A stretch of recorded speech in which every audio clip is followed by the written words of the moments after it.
So back in April, there was apparently this incident where a farmer in Nebraska deliberately derailed a BNSF freight train for clout. I wish I was joking, and it shouldn't surprise anyone to know that I am disgusted by what this guy did.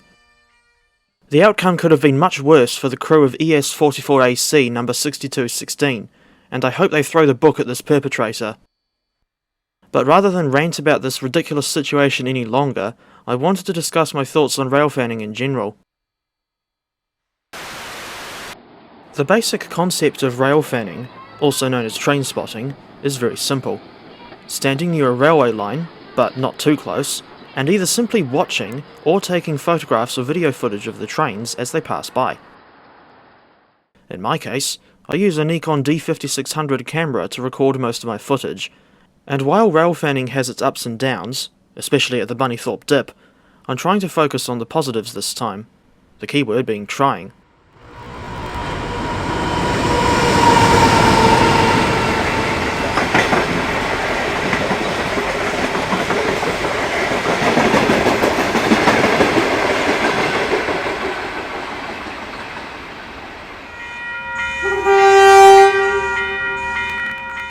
I don't mean to sound boastful, but I still think I'm lucky to live in a city that gets frequent rail activity. But the line is freight only, because reinstating passenger trains is apparently a cardinal sin. But I realise that not all the remaining active lines in New Zealand are anywhere near as busy as the East Coast main trunk. Case in point, the Palmerston North to Napier line. And I sympathise with the less fortunate railfans. I've never been to the United States of America in real life, so I don't know how American railroads view railfans. As for KiwiRail, I know damn well that they don't run their business for the benefit of railfans. That's what heritage lines do.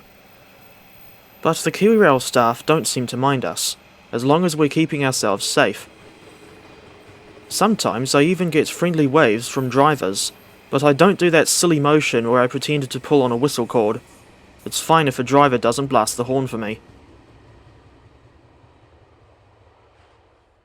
I may have a decently sized channel, but I've never considered myself to be the New Zealand equivalent of Francis Bourgeois, or whatever his name is. Nor have I ever considered myself to be an influencer. I don't ask for any kind of special treatment from KiwiRail or Heritage Railways, and I'm grateful to the crews who do let me have a look through their sheds, or, in a recent case at Motat, ride aboard a tram through the museum grounds, a section that passengers don't normally get to ride on.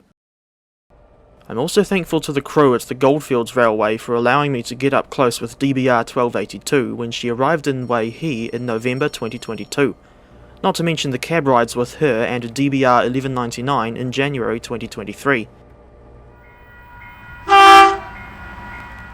Although I've done some stupid things in the past, that I'm not proud of, and I have a very low opinion of myself, I like to think that I've at least learnt from my mistakes, and that I'm still smart enough to know that trespassing on the railway is dangerous, stupid, and illegal.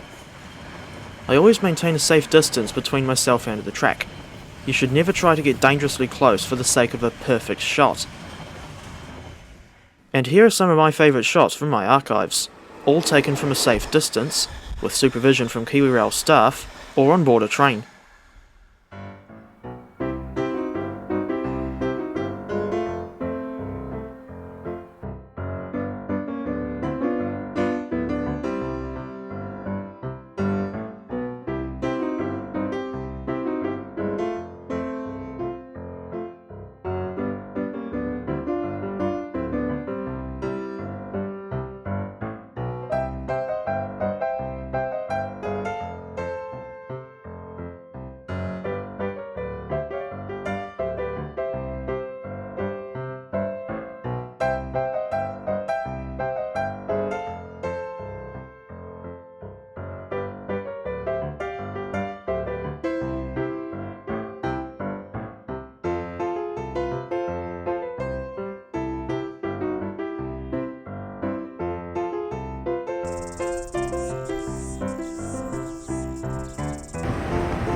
I usually film trains on my own, unless it's at a heritage railway or a special excursion on the main line, in which case I've come to expect seeing other people going trackside. Incidentally, whenever I'm out filming the regular Kiwi Rail services in Tauranga, I never see any other dedicated rail fans watching the trains. Sometimes they get a curious look from Joe Public, seeing as he can't really miss a whacking great big DL, but that's about it.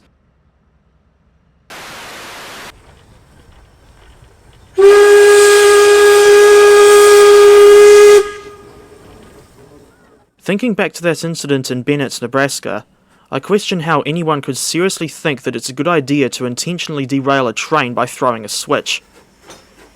Some people's desire for internet clout / 15 minutes of fame is borderline disturbing.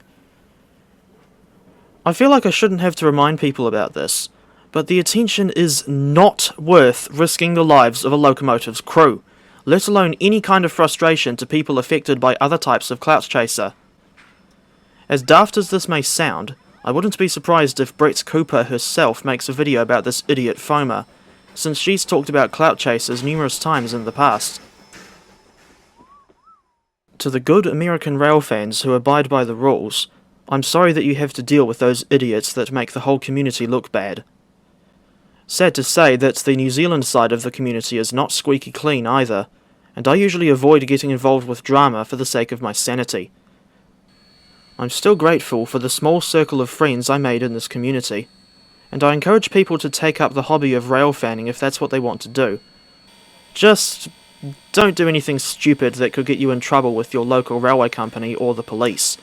None of us want to record a derailment or fatality on camera.